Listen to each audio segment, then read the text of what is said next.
ultimately, women tend to have been, throughout history, seen as the weaker sex, right? And that's fact. So we've taken a back seat and we've let the men decide and the men go and vote. And obviously then we had the suffragette movement and things changed slightly.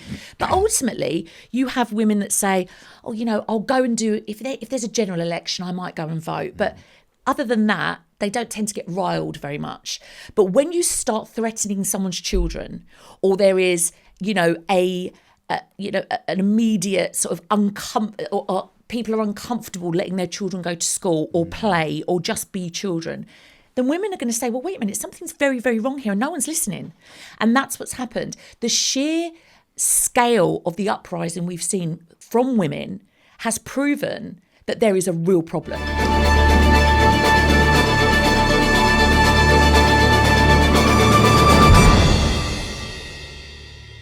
Hello and welcome back to the Restore Britain podcast. I'm Charlie Downs, the campaigns director here at Restore Britain, and I'm very pleased to be joined today by Rupert Lowe, our leader, and Orla Minihane, the leader of the Pink Ladies protest movement and a local candidate for Reform UK for Epping and, remind me. Thaden Boys. That's the one. Orla, we're going to talk today a little bit about what it is you've been up to over the last few months.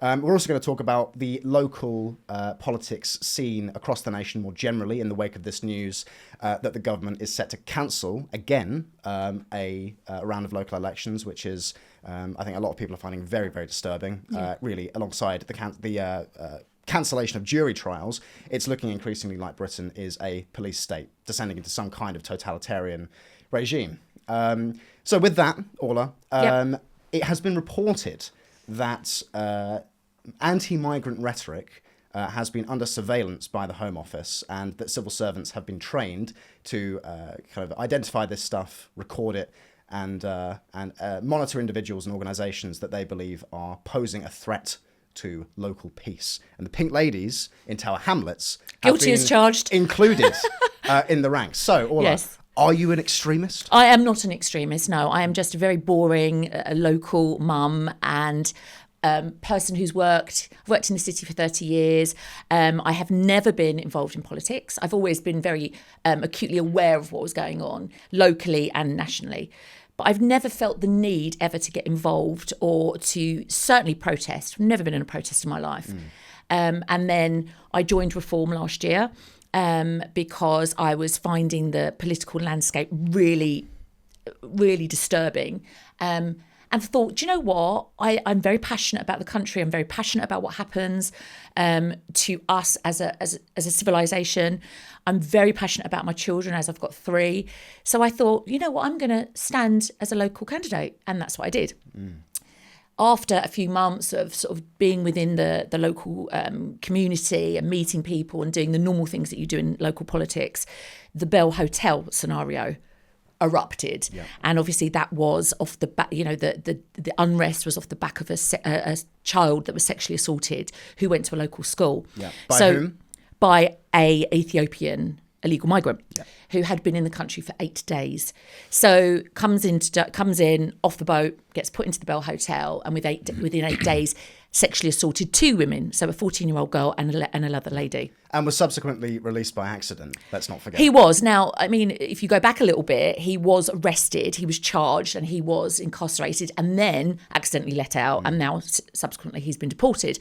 But the point is that when people attack us and say, you're causing unrest, you're causing, a split in society, etc., the man was, he was found guilty. He admitted it, and he was subsequently arrested and put into prison, and now he's been deported. We're not making this up. We're not just a load of maniacs running around in pink shouting, oh, these men. These are, they are criminals that have been, have been charged for what they've done. So why can't women like me and mothers within my community say, sorry, we're not happy with this? The Bell Hotel is on the outskirts of Epping town. There are 4 schools around the area. There's been no risk assessment. Nobody asked us. And I mean, we've got 138 men in that hotel. That's small fry compared to some of the other communities that we're looking at.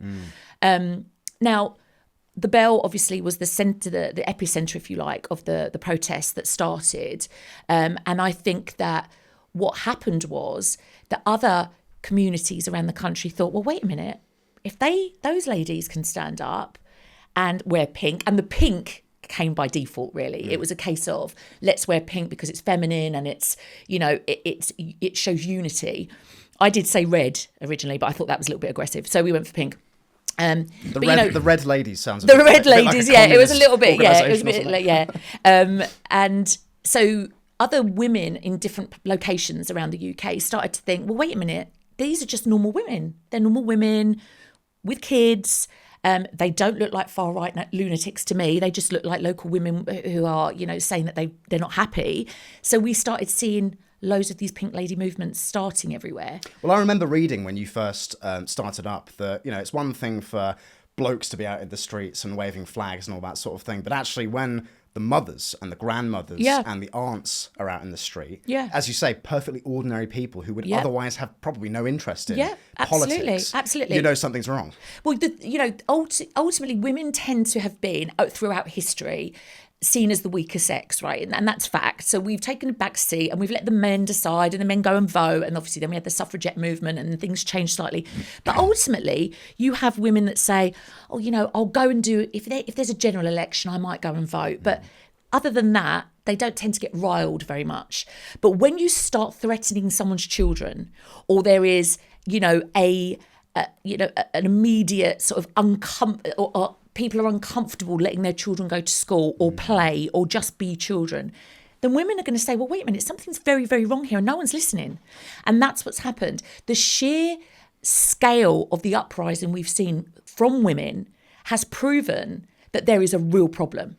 And from the women that you speak to and who are interested in what you're doing and who are perhaps involved in the protests that you run, what is the feeling? What is the mood in the country right now among British women? I think that it's twofold. We have a lot of negativity because we are being targeted by the left. And what I find very bizarre about that is it doesn't matter what side of politics you sit on, surely women and children's safety should be paramount, no matter what side you sit off the fence.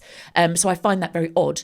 And these predators don't look and go over to a young girl and go, oh, what side of, are you right or left? They don't choose, so that's a ridiculous concept.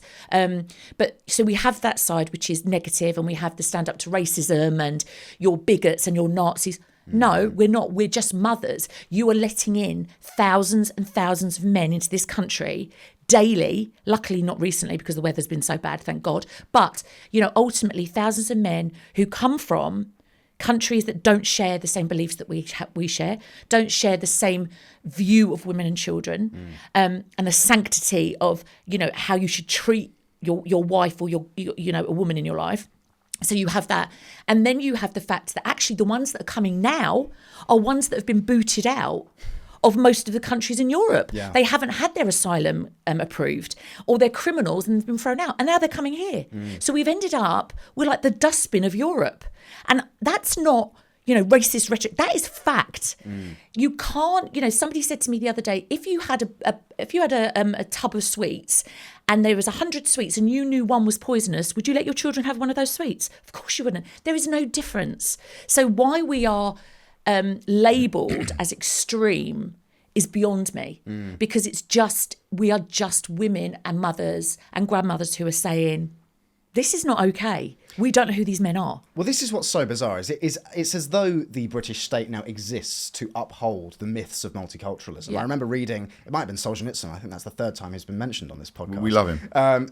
A reading about the fact that in the late days of the Soviet Union, the purpose of the bureaucratic infrastructure of the state was basically to maintain the lie that communism was working. And it seems today in Britain, the same is true, except it's multiculturalism. Yeah. Because as I've said already, organisations like your own, various other individuals, have been under surveillance by the Home Office because of so-called anti-migrant rhetoric. Yeah, absolutely. And you mentioned something interesting when you were speaking, Orla, about the fact that risk assessments have not been conducted before these hotels are packed full of, as you say, primarily unvetted fighting-age males. We, with your help, submitted an FOI request to Epping Council, as well as various others, about whether they had conducted a risk assessment, and if not, if the Home Office had. And Epping Council's response was essentially to kick the can down the road and say, well, no, that's not our responsibility, it's the Home Office's responsibility. And Rupert, I'd like to bring you in here, because obviously the Home Office is an arm of the state that you've had quite direct personal dealings with recently. Well, very recently, I called. Well, I didn't call her this. The media and most of Whitehall call it. I called Dame Antonia Romeo the Queen of Woke. And do you recognise... It's caused consternation amongst some of my colleagues. So, yes. I mean, she clearly, some of the stuff you read about her, she clearly is embedding what I call the cancer of DEI throughout. She did it in Justice, and now she's doing it in the Home Office. And I think it basically ensures that the way in which we're governed is on a sort of rapid spiral downwards, because I think DEI is a poison. I think it means people don't respect each other, they're suspicious of each other. I think it basically creates, in what is a high trust society, it creates mistrust. So I loathe it, and I think it should be stamped out. She clearly loves it.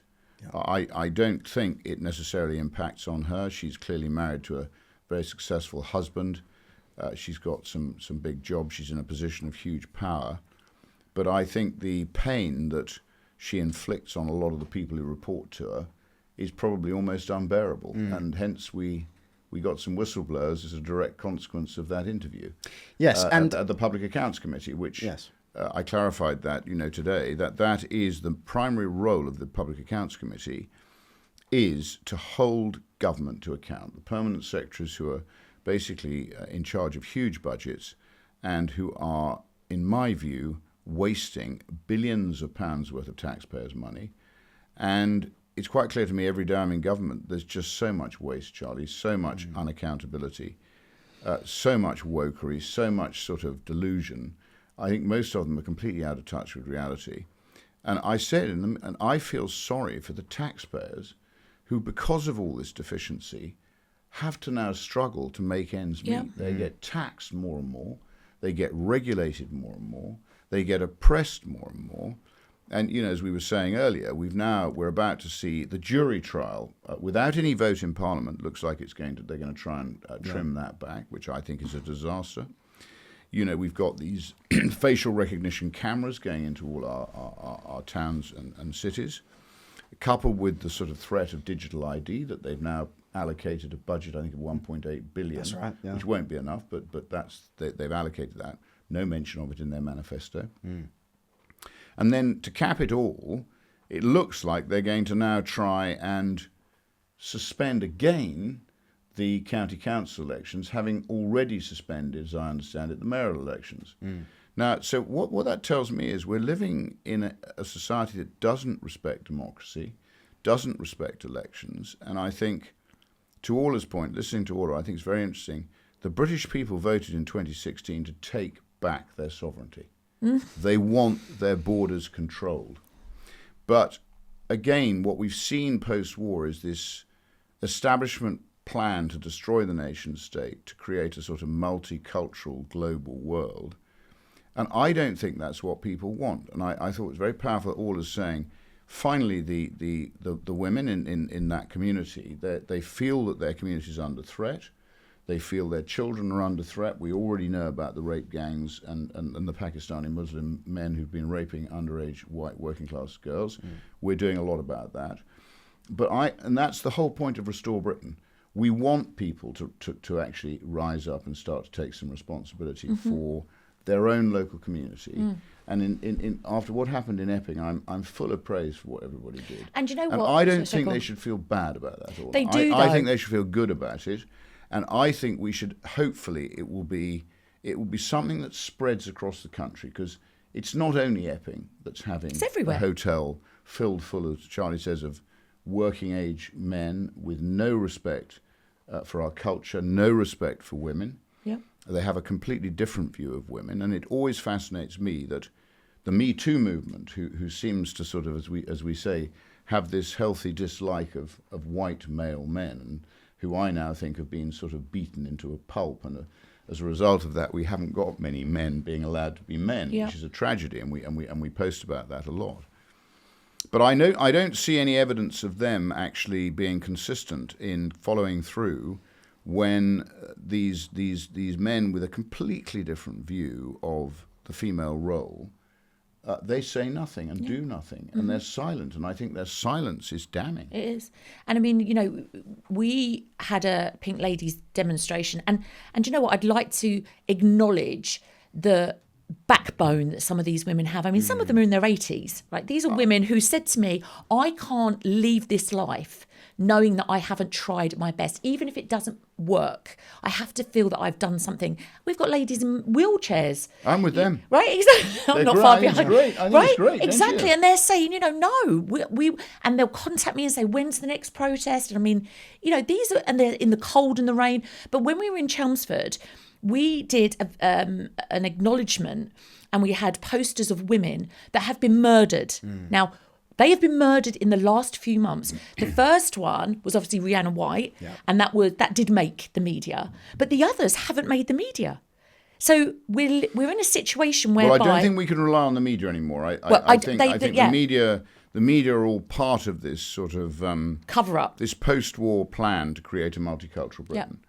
And, you know, I one of the things I did on the Public Accounts Committee the other day was I did the probation service. Now, I know for a fact, again, whistleblowers we have, that there are people who are on parole, you know, in on probation or whatever it's called in the prison service, and the probation service are making subjective judgments about what rallies those people can go to while they're on probation. That's not their job, but they're doing it.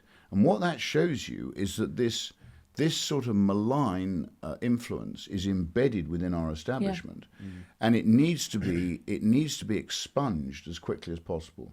And the only way I can see that's going to happen is if we all unite. We all unite locally from bottom up, and we decide that we've had enough. We're not going to put up with it. We're not going to have, you know, digital ID. We're not going to have facial recognition cameras.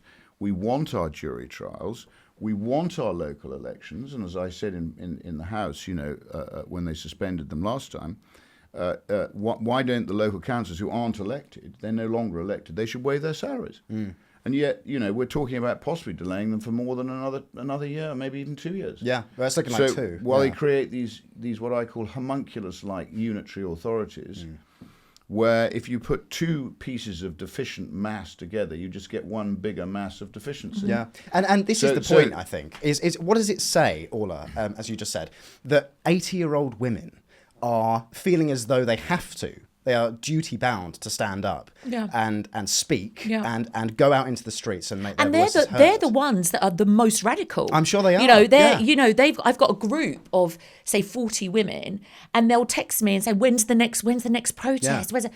And you know, and it's like a bit like a day out for them, like a hen do. But you know, so we're going to Leeds next year. We're Maria Botel, who works for you guys, great lady, works with your guys. Job. Yeah, her and I are looking because. It's not just, like you said, it's not just about Epping. 138 men in Epping. Crowborough, 600 men. I know. 400 men in somewhere in Folkestone. Napier. Altrincham, we've had trouble in Altrincham. Correct. You know, it's across the country. A lady contacted me from the Highlands and from Inverness and said they're putting 400 men in Inverness. She said there's people here that have never left Inverness. Yeah.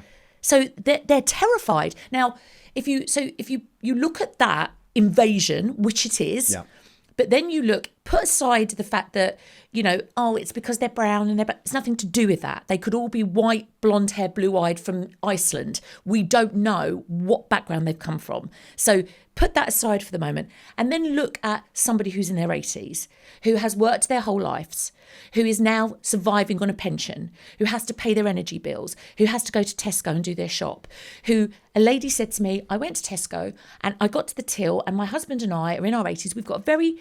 you know, a budget that we have to spend, and we can't go above that because if we go over that next week, we don't have the money that we need. And then she sees these men coming in, stealing, filling their bags up with booze, walking out unchallenged, and going to their hotel where everything's paid for and have 3 meals a day. How is that fair, right? It's not fair. It's completely and utterly wrong. Right. So you've got you've got the unfairness of it all and the risk to women and children.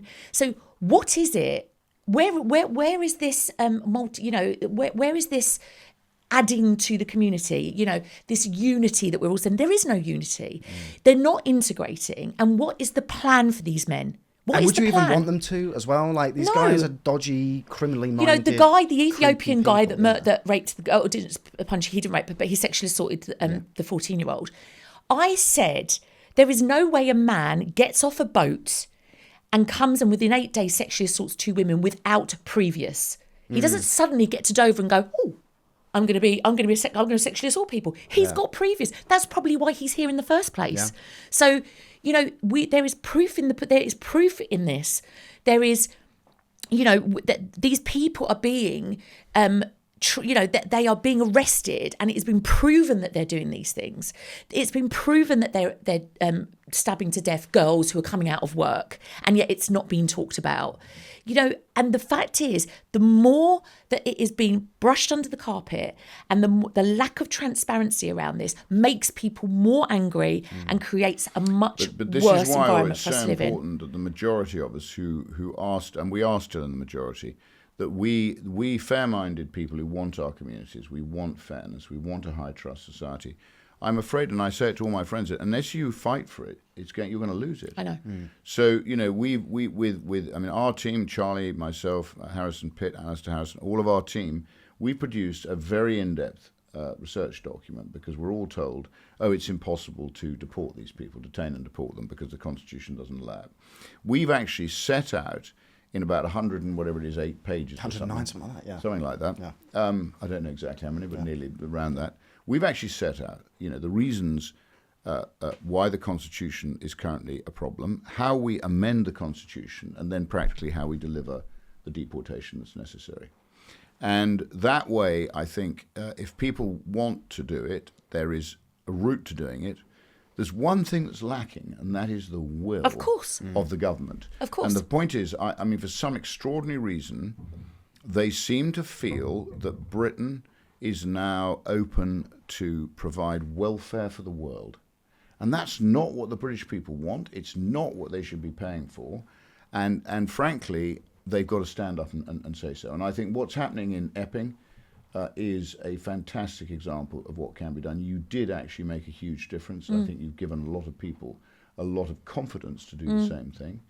And hopefully other people will replicate that model. Yeah, well, this is the thing for me, is, I view politicization, like mass politicization of people who would otherwise think nothing about politics. Politics is something that happens over there, doesn't affect me, don't really care about it.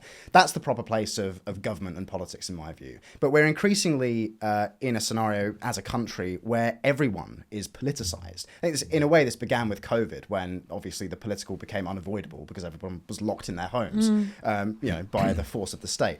And we're now in a situation where, similarly, the political, you may not be interested in the political, but the political is interested in you. You're going to have these fighting age foreign males forced upon your community. They're going to be wandering around your high streets doing God only knows what. And I think that's the reason that you're seeing movements like your own be so successful. Yeah. And so I'm interested, Orla, the impression that I've got from what you've said so far is that there is an appetite out there right now among the women of Britain, not even, the blokes, for something not extreme, but radical, right? Yes. Radical but sensible. Yes. Because in my view, radical it's a kind of relative term. Because what we have right now, the kind of regime that governs this country, is itself extreme. Yes. Is itself completely detached from reality, detached from the concerns of ordinary people. And actually, people want radical change. But what they want basically is a return to something resembling sanity. Is that your experience? Yes. And I think that what you're seeing, and talking, as Rupert said, about mainstream media, you're seeing older people who definitely wouldn't have gone on X and wouldn't have gone on Instagram, etc. And they're going on these platforms because they're seeing that that's where they're going to get the truth from. Well, thanks to Elon, we've got a free exactly. So, these ladies are following me, and I'm talking about everything, not just the migrant issue.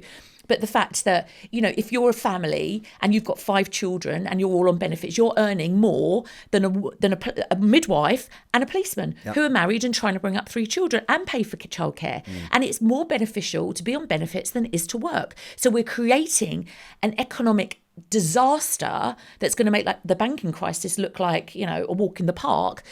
And people are actually starting to wake up to this. And at the same time that all this money's being spent, your bins aren't being picked up. You've got holes in your road. So this is local stuff. This is stuff that is affecting people. This is not, Westminster bubble. This is, I can't, and also I go shopping. To pull up and to go shopping locally and to buy a pint of milk cost me £2 on one of those meals. So the whole thing's just... Orla, I think you've raised an incredibly important point, and I was talking about this earlier today. You see, I think, obviously, we've got this immigration which is unacceptable. It's got to be stopped. And we've got to then turn our attention to deporting those people who aren't making a contribution to the country at some stage. We've talked about this before. Who've come here legally. Like, this is the next stage. We've got to say all this has to be done legally, but it can only be effective if it's done in huge scale by the majority of people. Yeah.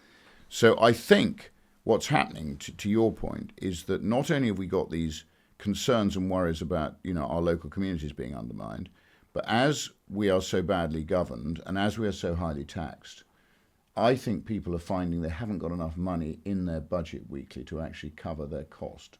So suddenly they become politicised because it's affecting their pocket. It's affecting them. So in the past, I think we've all been quite lucky that on the whole, and obviously there are people who struggle, and we've always said in Restore Britain, there must be a safety net. There always has been in Britain. We had the friendly societies when we didn't have government. And there must be a sort of safety net for those people who aren't capable of looking after themselves. But that is not the millions of people who aren't working at the moment. No. But as I think people can't fund themselves, so they become more interested in what's happening politically. Absolutely. And so they learn that the money that they're paying in taxes is being squandered by a state that is quite incapable of doing what it should be doing to protect the interests of the British people. It is basically spewing their money, I say spunking their money up against the wall in huge quantities. Yep. And then it's coming after the people and taxing them more and more, regulating them more and more, licensing them more and more, charging you more and more for your car tax, charging you more and more for a pint of beer, more and more for a litre of fuel. So I honestly, people can't actually pay the bills. And that, in my view, coupled with the sort of feeling of insecurity in their communities, that's politicising people. I agree. And I think so. I think people are, to your point, going on to X. They are informing themselves. Yeah. And what amazes me is, we all, Charlie, myself, the team, we all assume everybody thinks like we do, but in the past, I don't think people have. I was just going to say this very quickly. I think it's easy for us who are involved in politics to look at the situation that we're in as a country, to understand the data insofar as it exists, although, as we're learning, the government actually holds woefully little data on a lot of these most crucial issues. And it's easy to think, well, I'm kind of assuming that everybody thinks the way that we do, because it's just obvious. Because you live it and breathe it every day. But actually, I don't think the majority of people do. It's not the case. They don't. And but I think the key thing here is, and I've experienced this in my own life recently with friends and family who, again, I'm the only kind of political person in my family, so I'm viewed as a bit weird by. It's like why do you care so much about this stuff? Because it hasn't affected most. I'm a middle class kind of person, and it hasn't reached their doorstep for until now. Yeah, it has now. But it is now, and this is why. And do you know what? That's exactly what's happening in Crowborough. Crowborough is a very liberal town in Sussex, in the middle of nowhere, beautiful, very sort of old English, and suddenly, what? You're going to put 600 men in our town? Yeah. And there was a guy that I was speaking to. We were down there on the first protest, and he said, "Well, we don't really want any sort of trouble." And I said, "Well, what kind of trouble?" And he said, "Well, we don't want we don't need this to be about politics. We're very we're liberal and green here. How's that working out?" And and he was like, "Oh, true." And now you're seeing every week. I mean, I've never seen as many people. They had thousands of people there because they are horrified. What it's going to affect me? Yeah. What my suburbia? And these people are now waking up, and I'm saying this is what is happening everywhere, everywhere. So your daughter now can't go to that beautiful school that you left South London to put her in and to move down here, and your house now that was worth X is now worth Y. And that is all because a decision's been made for you by the government without your consultation. Now, suddenly they're furious. What? What do you mean? And this is what's happening everywhere. And as Rupert said, when you can't afford to go and buy, you have to make choices about what chicken you buy and what fruit you buy and whether you buy. And when you have to make decisions about whether or not you can afford to go on holiday and what you can buy for your children for Christmas and whether or not you can actually, put the heating on. When that starts happening, that's when people start waking up, because they think, I've never had less money in my life, and I've never had less, infrastructure. So, And I've never worked harder. I've got a guy who is a friend of my husband's, 6-7 days a week. And he said to me, he does like electrics. He said, I had to go with my firm on a Sunday morning to an HMO to sort out an HMO. And they were all in bed. All the guys were in bed. Or 2 of them are smoking weed. They do nothing all day. And I'm there on a Sunday working to make their house, to sort their electrics out. But at what point do you think that those productive people, who are decent people, who want to work, who want to contribute, who want to feel good about themselves by contributing, at what point do they go, this is a waste of time, why should I do this? I'll just sign on like the rest of them. I think that there's Get out of bed late, as you say. Do nothing, sign on, sign on. Get another wife, because benefits. both of them will get benefits. Well, unfortunately, the Me Too movement isn't too keen on having more than one wife. I thought it was illegal bigamy in this country, but apparently not. Apparently not. And I mean, you're absolutely right. And to your point, people always say to me, Orla, we're going to go out for dinner. Don't talk about politics. Don't talk about religion. I'm like, what else is there? Exactly. Netflix. So the point, people like us, I get frustrated and think, how can you not see what is happening? But then everyone thinks you're a conspiracy theorist and a lunatic. But then you get stories that are now coming out. And I say all the time, at what point do we snap? And at what point does everyone go, I'm done? I can't do this anymore. This ultimately is the question, because I think that this is a nice segue into this story. But I think, Charlie, before you go into this, I think the interesting thing is, we talked about this. I sense it's happening everywhere on a much bigger scale than we realise. So, I walked into Parliament this morning. I got 2 policemen said to me, "Keep doing what you're doing. We follow everything you're doing on Instagram." These are people who are being oppressed by the people at the top of the police force. People are being oppressed by the people at the top of the NHS. Oppressed almost everywhere you go. You've got this wretched DEI agenda. You've got these jumped up little squirts who are basically oppressing people rather than actually leading them properly.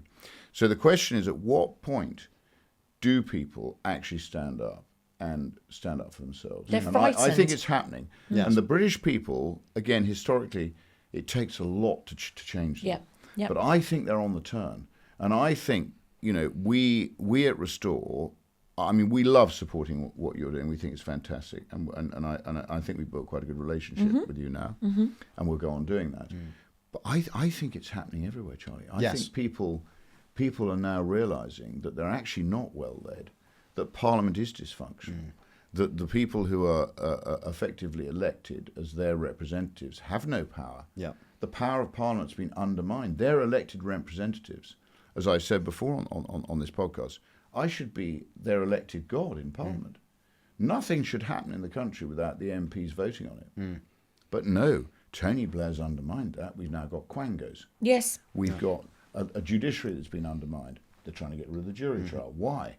Because they know that on the whole, 12 fair women and men true are going to make the right decision. They may not understand everything, but ultimately I'd rather be in front of 12 honest people from the community than a corrupt judge. Correct. Got no chance against a corrupt judge. Yes. And this is the thing, it is ultimately a question of leadership, right? And I think this is something that we have already succeeded in doing at Restore, is actually providing some leadership to the country on very important issues. And this, in my view, is the great criticism of reform, is the fact that they're kind of, they're not on the cutting edge when it comes to these issues. I think they tend to wait for other people to kind of clear the undergrowth so that they can then walk through and talk about the things that were maybe 6 months ago, taboo, terrible things to talk about. Well, at the moment, I think they think that they've, and I played a part in getting their share of the vote up. I stood in 2 elections. I worked hard to drive reform support, thinking that I was, and I have no issue with the reform.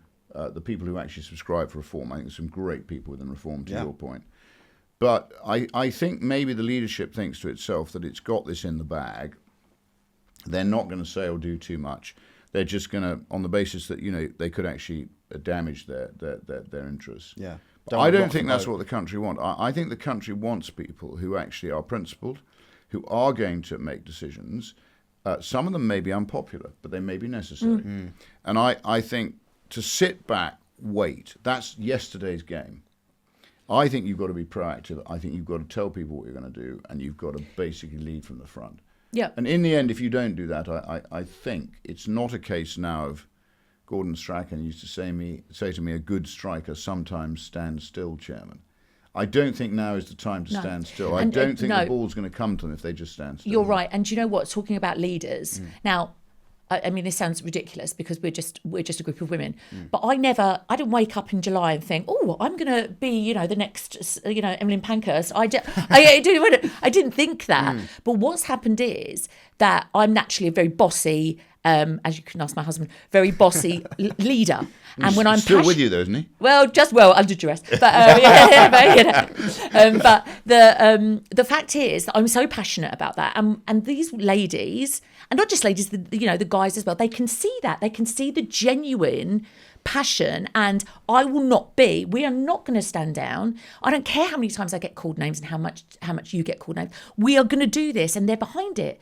So to your point, people want to see, whether it be leaders in local protest, leaders in government, councillors, they want to see people with some bloody backbone. Quite right. Right?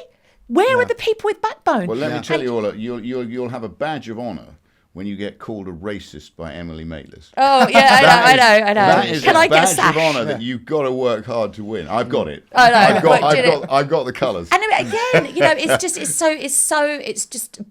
when I first got called Nazi Barbie, there was a hashtag Nazi Barbie. That's what I got called. I was horrified. I was oh my God. Now I'm like, whatever, bring it on. Badge of honour. Because the thing is, you become immune to it. And when I said to somebody the other day, when you're principled and you stand by those principles and you follow them through, no matter how much you get abused, then nobody can turn around to you and say you flip-flop. And that is, integrity is everything. And if people don't have integrity moving forward, the public will see through it and then they'll be finished. And this is what gets me, by the way, is the fact that just quickly, Rupert, what gets me is the fact that what the majority of people want in this country is not really any different to what previous generations have viewed as being just, it was assumed that you'd be able to buy a house, for example, right? And we've talked about this already on the show. But like the desires of the people who are now feeling as though they have to stand up and make their voice heard and do something about the trajectory of the country, it's not like they want like a revolution or something. It's not like there's some kind of utopian ideological project at work here. This is like absolute basics. Yes. Food prices, fuel prices, house prices, right? Being able to walk in your own neighbourhood at night and not feel like you're going to get stabbed or raped by a dodgy foreigner who shouldn't even be here in the first place, right? And this is what gets me, is it's such an indictment of our system that it has selected for leaders who have given us these kinds of conditions, right? Because it seems to select for people who are incompetent or just liars. And again, all of those points, you want your children to have a good education. It doesn't have to be private, but a decent education with decent teachers who don't try and manipulate their mind and tell them that this is that and this is teach them to read and write. That's your job. Don't indoctrinate them in the your ridiculous ways. Be able to go to the NHS and get an appointment, and then when you start seeing through all of it and you start thinking, well, wait a minute, everything I'm putting in, I'm not getting out. Yeah.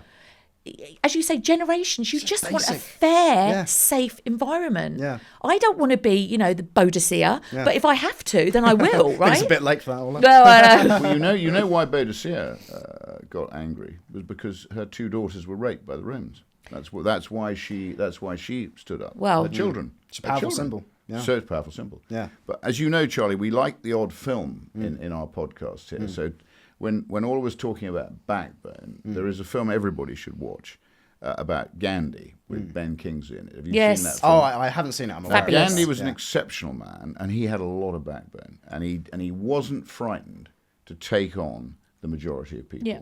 And I think, that, to my mind, this is where, and I feel, and I wouldn't ever put myself in the same category as Gandhi.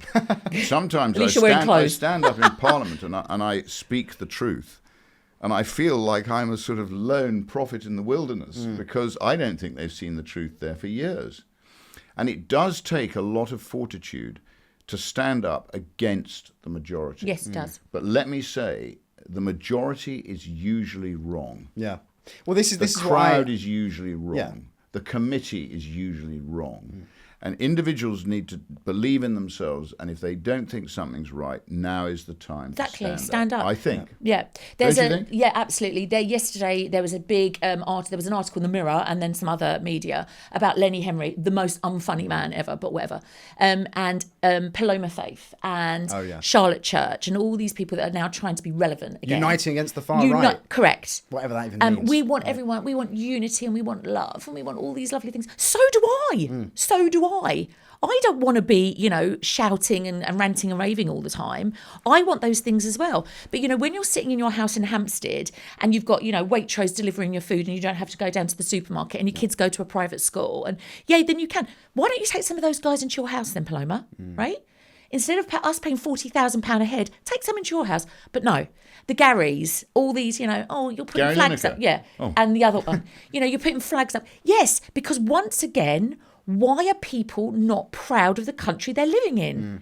Don't get me started on celebrities, Orla. No. Most of them, just because they look good with their fizzog on some sort of film, doesn't mean they're sound politically or intellectually. In fact, often the opposite. In fact, absolutely very the often, opposite. Very often, if you're a good actor or actress, you're probably very unsound. So, and yet in our celebrity culture, everybody gives them probably an undue amount of attention. They do, so and therefore, they're standing up doing this march in March about standing up to the far right. What is the far right? What is We're the far? not. We're just common sense. We might be right of centre, but I'm not far right. I'm just right of centre. Yeah. And does someone that backs Corbyn and Sultana? Are they far left? No, they would be. I just think that these labels, left and right, they mean basically nothing. But if you are, they don't. But if you are Joe Bloggs in the street, and you see that someone like a Charlotte Church with the voice of an angel and Dawn French and blah, blah, blah, and they're all saying, far right. If you haven't got the ability or the intelligence to look into what's happening, then you are going to be influenced by that. And that's the sad fact. So, and these people are incapable of having a conversation where they look at both sides of the spectrum. They're just a nuisance. Well, they just are a nuisance. The overwhelming dreadful. The theme here so far, it seems to me, being the responsibility of individual people to actually do something about this stuff. And, I am a big believer in the power of organisation. I think that lone individuals in the wilderness have basically no power. But actually when individuals band together in an organisation that's, directed towards the same goal, it's at that point that they can actually have some power. Which is why it's so revealing that the government has now cancelled, again, the local elections. They're terrified. And so I'm not sure have they announced they've cancelled the locals. They've cancelled the mayoral ones, yeah. So let's talk about Great Yarmouth first. Yes. Right? Because this is something that you launched, Rupert, in the last 24 hours. This is a local... It's not just me, to be fair. It's not just me, Charlie. So the genesis of it was, my constituency in Great Yarmouth has been very badly served by the post-war elite and by fishing, holidays, oil and gas offshore. Yeah. Coastal communities. Again, these are very powerful communities of very good people, and they're sort of on along the coastal communities. So they're not part of the sort of metropolitan elite in any way, and they've been left out. So we've as you know been trying to revive Great Yarmouth. I think we have made a difference. People tell me the footfall's up, and people are feeling there is a bit more happening in Great Yarmouth. We've got a few exciting projects. RWE are coming in as an offshore wind servicing hub. So we had a meeting the other day, and we talked about the local elections. So this is the genesis of it. Yeah. And there were probably 80 or 90 people from Great Yarmouth there. They came. We have a business when I'm there. We have business forums probably once every quarter, and people we have a questionnaire. They fill in a sheet. What can we do? How can we help? What do you need? What are your problems? So we get a washboard of everything. And one of the agenda items was the upcoming county council elections. So there are 9 seats up on the county council. And so we said, well, we can do 3 things. One of 3 things. We can either do nothing and just let nature take its course, which they didn't want that. Yeah. Or we can support... And what would that look like, by the way, letting nature take its course? Well, we just wouldn't stand reform. Yeah. We do nothing. So and reform would win. Tories and Labour and Lib Dems, all Lib Dems in Great Yarmouth aren't anywhere. Yeah. But and the Greens, they'd all. Or secondly, we back a party like the Tories or somebody, but we didn't think that was right. And then we asked a question of them. Well, what do you think we should do? Should we set up a party that represents the people of Great Yarmouth, and they can elect 9 people to represent them either on the county council or on this new homunculus-like unitary authority that appears to be Angela Rayner's favoured choice, which to me has no logic. I think everything works much better with accountable local government as we've got at the moment. So I think the borough councils and the county councils actually work quite well. Anyway, we took a vote, and we had a unanimous vote on the fact they wanted to set up Great Yarmouth first. So we then decided, okay, well, if that's what they want to do, we'll have a go. So you had to get a bank account. So we tried to get a bank account with one big clearing bank. And I think 4 or 5 weeks later, they were still sort of messing around, and we hadn't got the account. So we then went to another clearing bank, and we got an account within two or 3 days. I seeded that account with a month's salary, and basically now it's over to the local people. So we've set up the website, we've helped them with the infrastructure, we'll help them with some of the social media stuff. The Facebook membership there is growing very fast. I think we've already eclipsed the Tories and most of the other people locally. Wow. Yeah. So this is a local party representing local people, and I'm hoping this. And in a way, it's similar to what Orla and the Pink Ladies have been doing. I'm hoping this will become a model for everybody. So I think a lot of local communities can, from the bottom up, start to change things, and we also need to try and change them from the top down, because it's dysfunctional everywhere. It's not just national government; it's local government as well. Yep. But it's huge. It's a lot of work, Charlie. So I think the key here is there's got to be buy-in from the local community. There've got to be people. We've got some very good people in Great Yarmouth who've taken control of it.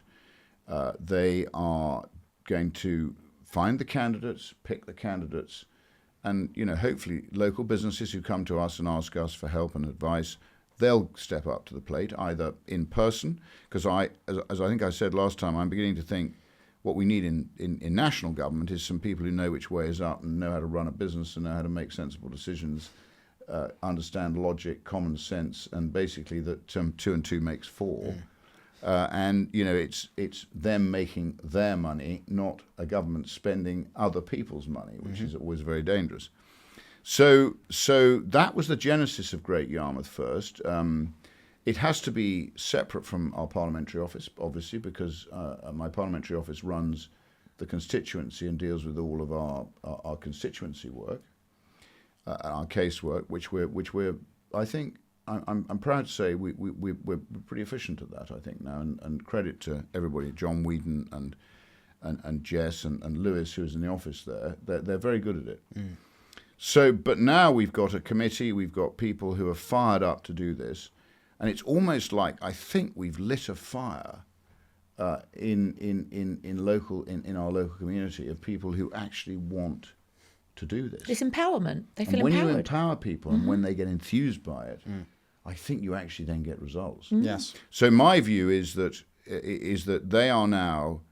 We've got 9 seats. We're hoping for a clean sweep. If Great Yarmouth backs this concept, there's no reason why other people couldn't do the same thing. And what would that mean for Great Yarmouth if you did get that clean sweep? Well, if we get the clean sweep, assuming they don't cancel the elections, which they may very well try and do. Again, we don't live in an accountable democracy now. It appears that they can do that without having a vote in Parliament. Which, I hope we do get a vote in Parliament, because I'd like to see Labour vote to actually delay the elections yet again, and let's see how their supporters view that. I'm not sure they'll view it very well, because even Labour supporters like to have elected local councillors who've actually been subject to the normal rules of local democracy. So I think it'll go well, and what it'll do is it'll give Great Yarmouth. So at the moment it'll be on the county council, so a block of votes, which at the moment I think the Tories are leading in Great Yarmouth. Or no, they are, Carl Smith. But so the Tories and I think Labour have got some councils as well. But we would obviously replace those if we won, and it would be local people representing local people trying to do things to enhance the interests of the local community. Now, if we get this new unitary authority, we'll still have seats on whatever form that takes, and it's in a state of flux at the moment. Nobody quite knows what the final outcome's going to be, which is part of the reason why they're saying they're having to delay elections. But I think the default position should be elections should go ahead. And then when they're ready to change, they should be ready to change. But in the meantime, you've then got elected people representing.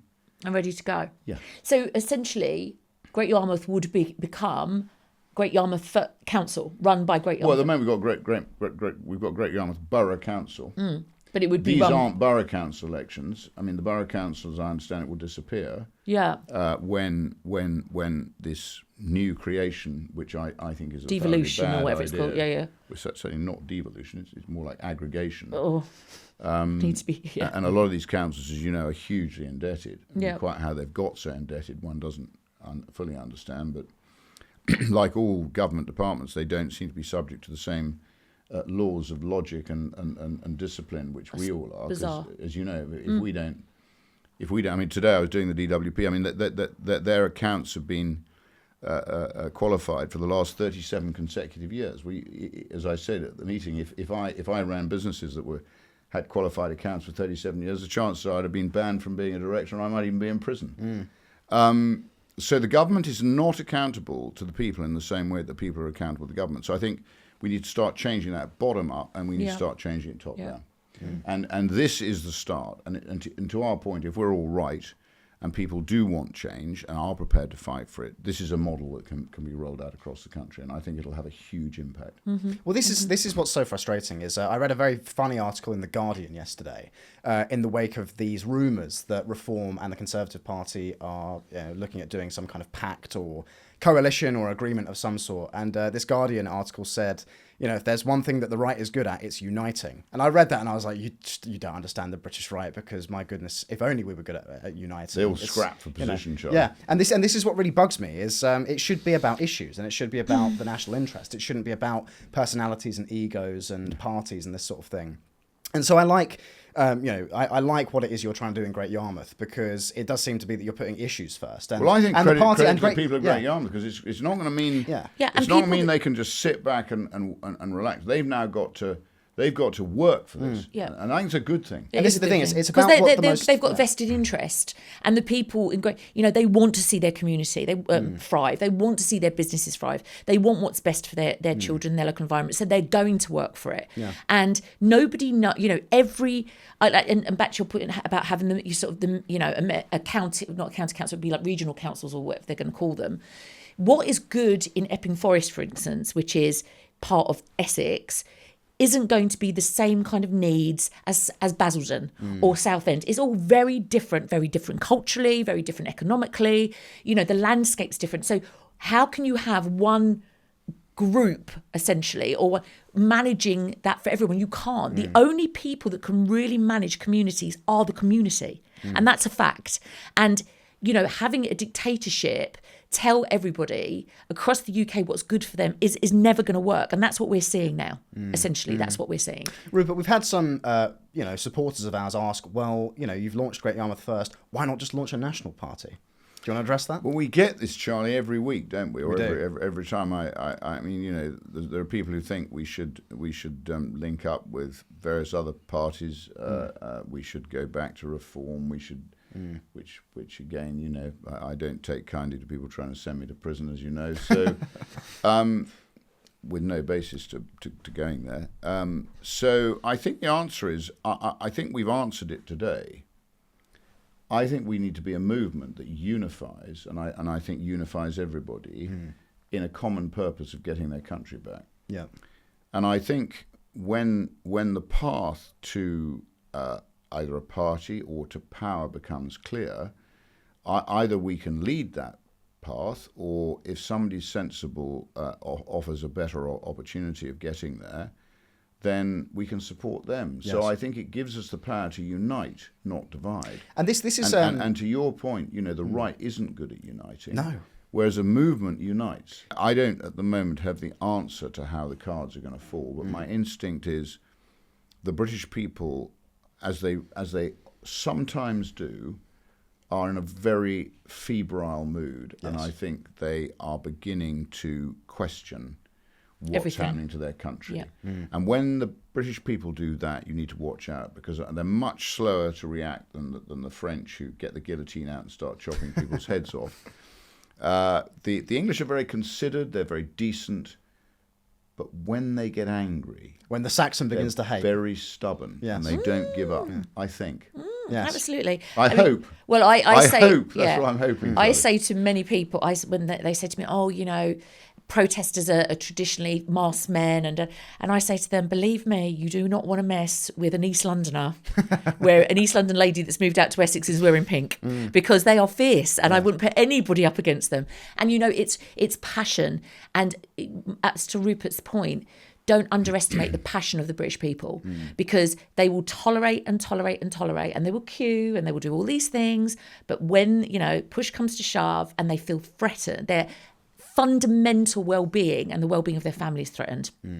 I don't think we're going to... This is something I've said recently. Or their community. Or their communities, absolutely. So I said this on X recently. I said that essentially the British people, as much as there are individuals who are at fault in our government and in our communities, many people who've been invited into our country and who have made, no attempt to integrate, not that even that's necessarily desirable in my view, but have in fact done the opposite. They've committed crimes and all this sort of thing. Like, there's a lot of places to lay blame for the condition of our country right now. Yeah. But one thing that is, you said about doing things that are unpopular, one thing that is unpopular and that has been met with hostility when I've said it, is actually the British people needing to look in the mirror and look at themselves and look at their role in the condition of the country as it is today. Yeah.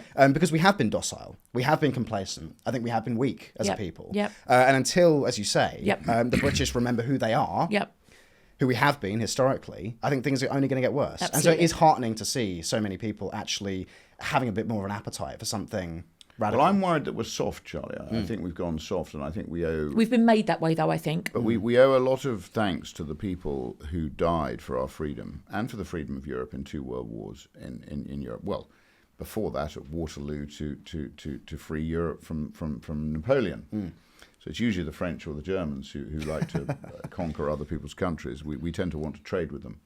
But I think after the Second World War, the Anglo-Saxon, we owe a big thanks to the Americans, because they actually provided a lot of the machinery and a lot of the sort of finance to actually win the war. And in the end, wars are won with a vibrant economy, which I don't think we've got at the moment. So God help us if we ever get into a war. But because you need a vibrant economy to actually fund a war. You can lose a battle, but if your economy is weak, you'll end up losing the war. Look at the sort of American Civil War, where you had all the enterprise and the riches up in the north, and you had the south. The Confederates won a few battles, but in the end, the economy won the war. So I think we've all benefited from this huge global respect that we got for the loss of lives in the First and Second World War, where we lost our best people. I mean, I actually think to myself, when you go to the war graves, and I lost, my grandfather lost 3 of his brothers, 1 at Gallipoli and 2 in France, and we lost another of my mother's family at Dunkirk. And you often think to yourself, would those men now want to die when they look at what we've become now? And the answer would be very definitely no. Yes. But they did die. They did give us, I think, probably 80 or 90 years of respect. We, I think, deserved it after the war. I question whether or not we've had that respect too long, because when I look at the rottenness of Britain now, I think to myself, we really don't deserve that respect. Yes. And I'm not even sure we've got the self-respect that should go with the respect that you expect. Agreed. From the rest of the world. I mean, economy-wise, we were in the 80s, 90s, we were the power, we were the economy, powerhouse. The city was the thanks powerhouse. to Margaret Thatcher, we finally threw off. I mean, I'm old enough to remember, the 3-day week. I used to do my prep at school with a candle on my prep board. So we used to sit with a prep board, candle, you drip a bit of wax, shove your candle down. Because the miners were on strike. The miners were on strike. Yeah. The lights were off. Yeah. We had the 3-day working week. The country was in the grip of the unions. They were going in and having beer and sandwiches with either Harold Wilson or Jim Callaghan or one of the Labour prime ministers, and the whole place was complete chaos. And then Maggie got in, and she effectively gave us back our self-respect. She was strong. She stood up against everything. I still think the establishment, if you read a book called Here Today, Gone Tomorrow by John Norris, who it's a brilliant book. if she hadn't won the Falklands War, I suspect the establishment would have turned on her because our establishment was pretty wet. But actually, she won that war, and she then was untouchable for 2 further elections until she stepped down in 1990. But I mean, we owe a huge debt of thanks to her, and I can remember how exciting it was during the sort of late 70s, beginning of the 80s, where we got a return to normality, a return to common sense. People weren't ashamed of being successful. They weren't ashamed of making money. Taxes came down. Enterprise grew. Everybody wanted to invest in Britain. You had optimism. You had long-term investment. You had wealth being created. The city was booming. The city was booming. We had very little regulation, and it was a wonderful time. And now I look at it and I sort of think, how has it gone so badly wrong in such a short space of time? Yeah. And I do think that some degree of the kinds of ideas that were brought through in the 80s are absolutely required today. But I don't necessarily think, as a young person, from a young person's perspective, I don't necessarily think like full-blown Thatcherism. You say I'm an old... Not you, Orla. But as someone who's only ever known like this version of Britain, as it were, being kind of shabby and in decline along really every conceivable metric and so on, I do look at it and I think I as a guy who is, I have a business, I have a wife, I'm trying to get a mortgage and all this sort of thing. I want the government to just get out of my life. Yes. Like, I don't want the government fiddling with everything, every aspect of my life. Yes. But with that being said, I do also think that some of the problems that we have when it comes to things like immigration and demographics, there is going to have to be some role for the state in solving those things, right? And so what you want is a balance. You don't necessarily want a small state, but you want a state with a very, very specific remit, right? And where its remit does exist, it should be very, very robust, in my view. Yeah. Because right now what we have is a big state that has its fingers in every single aspect of our lives, but doesn't do any of it well, wastes a huge amount of money, and just makes the country worse. And actually what you want, in my view, is a small state that has its fingers in a smaller number of issues, but where it does have its fingers in them, does things that are very, very strong. So on demographics, on immigration, and so on, there is no way to enact a policy of mass deportations without some kind of centralised strategy, right? You have to use the state for these things. No, but as our document says, if we create the conditions, the hostile environment, you don't necessarily have to deport because a lot of people will leave. Well, that's very true. Yeah. So the key is to create the hostile environment and not pay the benefits and not call them asylum seekers. Let's call them what they are, economic migrants. Agreed. And let's accept the fact that if you come here illegally, you don't stay, because illegal means illegal. And, then we turn our attention to the people who are here who aren't contributing, who are committing crimes.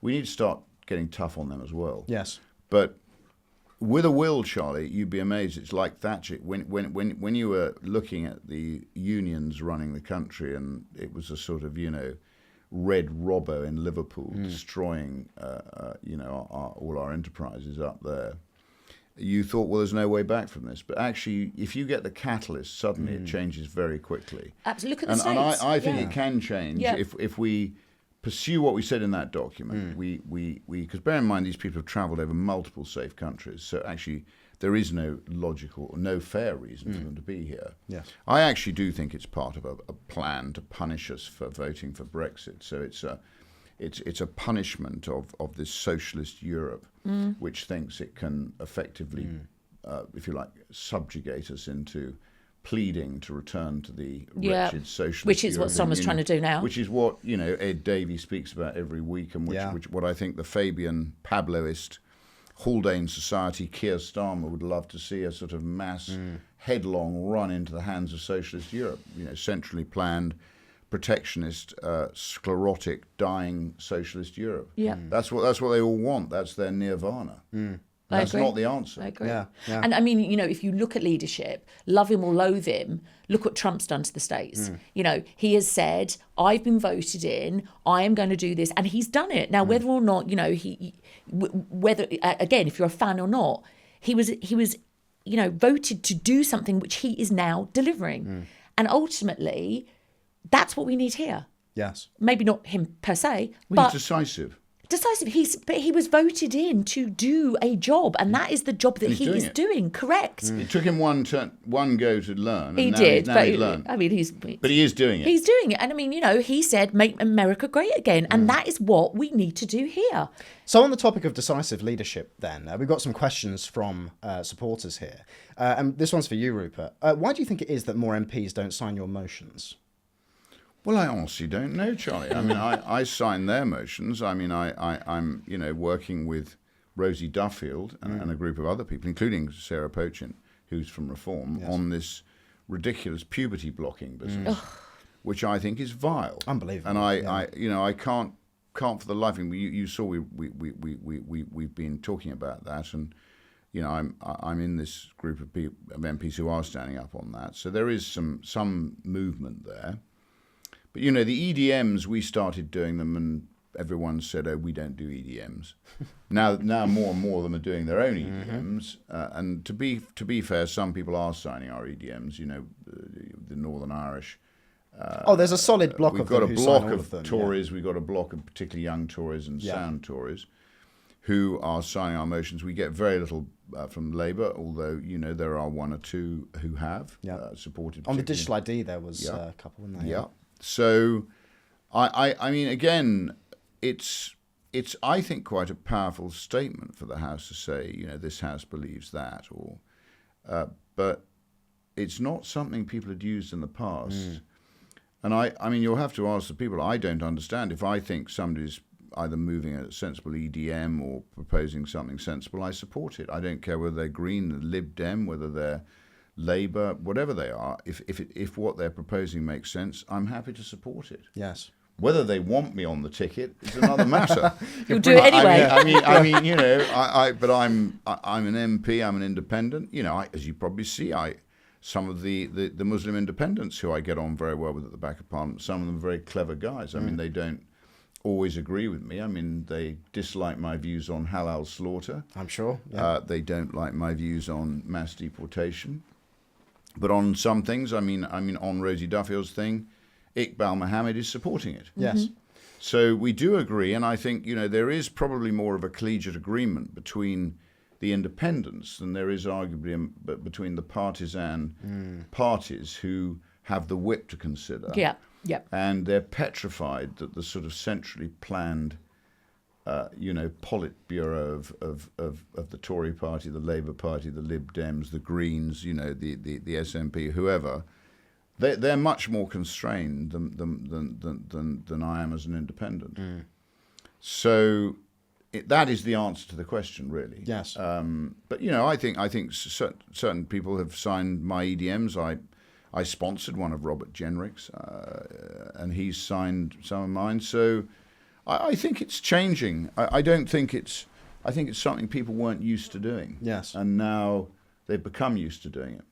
Well, we're back to this issue of just party politics and things being driven not by issues and the concerns of people, but essentially careerism. No? People wanting to maintain their position and their station in a particular party because that's where all of their status is, it's where all their friends are, it's where they get their money from and so on. Toe the line. Yeah. Yep. Yeah. Well, I think it's a case, isn't it, of everybody should be putting the country before party. Yes. I mean, that's what people should be in Parliament for. Absolutely. Yeah. I was on LBC last night about this, back to the Reform Tory pact rumours, and I said that actually we should be thinking bigger than having a right-wing government, whether that's a Reform government or a Tory government or a coalition or some kind of pact between the two, and then a left-wing opposition. Like the goal should be a right-wing government and even more right-wing opposition. Like the ideal scenario post-2029, in my view, is something like, for instance, Reform in government and the Tories in opposition. And Labour, Lib Dems, Greens, nowhere to be seen. The left completely banished to the political wilderness. Not often I correct you, Charlie, but I don't think we're right-wing. I think we're just people with common sense. Well, sure. I mean, again, I'm using these terms. Where I think Britain's become warped is a common sense view of life is now considered to be a right-wing view of life. Or far right. Yeah. Well, and it's rubbish. It's rubbish. It's absolute, utter drivel. And what we've done is we've allowed these wretched people, most of whom have never contributed 1 cent to the exchequer. They're all takers. They all feed off the teat of the state. And they've sort of, it suits them to have a DEI agenda. It suits them to have all this sort of socialism because they can feel good about themselves and virtuous without actually doing something that improves the lives of the people in the country. So, in fact, it damages the lives of the people in the country. But if they feel good about themselves, then that's all they want. Indeed. Rupert, what do you do in your spare time? He doesn't have any. Charlie, I do. I haven't got much spare time. It's a bone of contention for my wife because I'm always doing something now. But so I think people know that I shoot. I'm not ashamed to tell people what I do. If they don't like me because I do that, then I'm not the man for them. I fish. I play a lot of tennis. That's how I keep my sanity. I'm a member of Queen's Club and I play tennis. Sometimes. Are you any good? Early in the morning. I'm not bad. I'm not bad. I'm terrible at tennis. I'm terrible. Yeah. So I used to be a hockey player till I was 57, but then unfortunately, I've got some issue in my hip, so I was advised to give it up. So I play tennis. My wife and I do a lot of walking. We've got 3 dogs, which we love. We've got 2 Jack Russells and a Labrador. We did have 2 Labradors, but as you know, one of them, there was all that stuff. God bless Cromwell. Cromwell, which was pretty awful. Yeah. But he did pretty well. He lasted till nearly 17, which for a Labrador is almost unheard of. And then his life became unlivable, really. So yeah, lots of things really. Fishing is a big passion of mine. I love salmon fishing. So you and Tucker Carlson had a good chat about that. Didn't we did. He likes shooting and fishing. Actually, Yeah. You don't like golf, though? I do play golf. Oh, we play golf as well. Another thing. I'm a reasonably. I've been fortunate. I'm blessed to be a reasonably good sportsman. Fabulous. And Orla, how about you? I don't play a lot of because it's so time consuming. It's so time consuming and so boring, frankly. I maybe play golf once or twice a year. Oh, okay, fine. But I'm adequate at it. Okay, good. And Orla, when you're not pounding the streets, what are you up to? Much like Rupert's wife, my husband is. When do we see you? And if there's somebody not ringing and ranting about something, but I've got kids and I've got beautiful nieces I've got identical twin nieces, so I spend as much time, and I've got 3 dogs. Have you? Yeah, but mine are ridiculous. You haven't got Jack Russells? I haven't got Jack Russells. No, I've got a Shih Tzu, a Maltese, and a sausage dog. Right, lovely. Wow. Yeah, but miniature ones. What a menagerie. So my husband he refuses to take them out because he said it is the campest thing that you could possibly do, walk these 3 dogs. But yeah, so and just running a family, and kids. So yeah, and now and again I like a drink. My biggest passion, Charlie, of course, is farming. Yes. Yeah. Well, it's funny you say that because I've got a question I here. love farming because farming is something, it keeps you humble. Because if ever you get half a cut above yourself, you know that with farming, the weather will get you down or something will go wrong. You are humbled by Mother Nature, which I think is always very good for people. I'll bring Sussex Guy into this, at Sussex Guy. As a farmer from a farmer, do you get your peace from being on the farm? For me, I could be stressed at home. As soon as I'm in the tractor, topping or whatever, the views, the trees, it's just much better.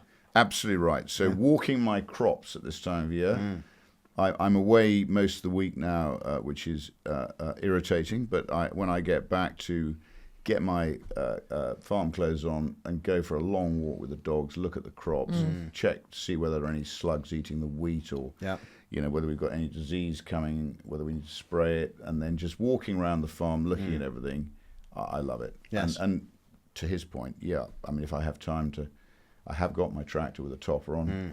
I do enjoy that too. This is not a good time to talk about solar panels across farmland then. No, quite. Yeah. We don't like too many solar panels. No, we do not. Got one here. This is related to something we spoke about earlier, and I'm interested, Rupert, actually in both of your views, because I get the sense that you agree on this issue. From Ryan Malarkey, does he, Rupert, see how the free markets and economic growth, particularly the putting first the interests of big global capital, have contributed to where we are now? I'm interested in your view on that, because you're very Thatcherite in your economics. Well, I am, but I'm not a sort of global central planner, so I don't think that growth and wealth is created by any form of central planning. I'm a great believer in white van man, in small businesses, in small enterprises, family companies, accountable units. They are the ones who employ most people. They are the ones who make things add up. So I'm not interested in central planning. I'm interested in having a functioning banking system which supports enterprise. By enterprise, I mean it can be any form of enterprise. And the city used, and Orla's quite right because she's been in the city. The city used to be a wonderful place for you, Charlie Downs, the great idea, to meet Orla with her millions. You sell your idea to her, and then I invest. Your idea is Sounds good to me. matched with her money, and that's how you create long-term wealth. Yeah. And obviously, if your idea works, you do well, Orla does well, and everyone's happy. If your idea doesn't work, you're probably not going to lose any money. Orla might lose her money, but at least she's lubricated the capitalist sort of framework. And so there must always be. This is why governments always, central planners always get it wrong, because they can't anticipate the market. The entrepreneur takes risk. If he's successful or she's successful, they make money. If they're not, they lose money. Speculate to accumulate. Yeah. And this is why Rachel Reeves has done so much damage, because what she's doing is increasingly she wants the private sector to take the risk. If they get it wrong, they still have to write the check. But if they get it right, she takes all the money off them. Yes. Yeah. So increasingly people I see are saying, well, I'm not going to do any more EIS investment. I'm not going to do any more high-risk investment. I'm not going to risk my money, quite apart from the fact that half the time when you do lose your money, you have a massive argument with HMRC who tries to disallow all your allowances. So, I mean, I just think we've got too many headwinds which are going to damage long-term investment and therefore damage growth. So where I don't agree, I don't think global capital is the key. I think what you want to do is create a vibrant economy based on what I call accountable functioning units. And also sort of, going back to the local politics, that local business, that local high street, bakers and butchers and, electricians and plumbing firms. Candlestick makers. Well, absolutely. Yeah, exactly. But, they're the people that employ locally. They're the ones that take on the apprentices. They're the ones that, you should be calling out to come and fix your boiler, et cetera, et cetera. And then you're creating wealth. They're honest people who work hard, pay the tax man, employ people locally. And even if it's a two-man company or a 50-person company, they're the backbone of Britain. That middle cap, and local shops. Look at the high streets. Our high streets have been decimated. Yes, I mean, business rates are now absolutely. Yeah. And you've got where I live, actually not in Epping Forest, but it is in Epping Forest, but not where I live necessarily. It's a high street. Used to be beautiful. Boutiques, hairdressers, shoe shops, etc. Delicatessens.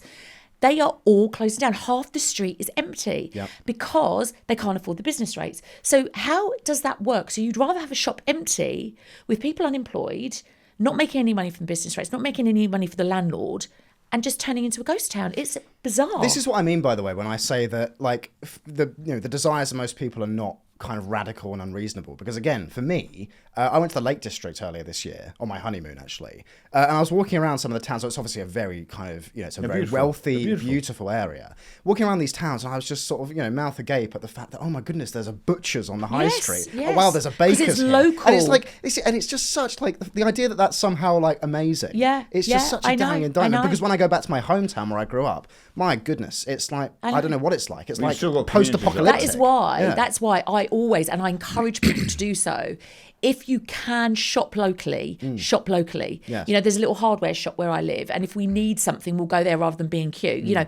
Just to give those people, an income. I think it's really important. But you're right, beautiful town. Now take that beautiful town in Lake District, and then put 600 illegal migrant men there. Well, I mean, they're building the largest mosque in the country nearby at the moment. So don't digress back to that. Another time. Final thought on that, and answer that question. And the problem is, Rachel Reeves has now put APR on farmland and BPR on businesses, and that is going to snap the backbone of Britain. Yes. Because in order to pay those taxes, people are going to have to sell their land and sell their businesses. Yes. And that is not what we want. We want continuity, we want long-term investment, and we want people who basically hold our communities together.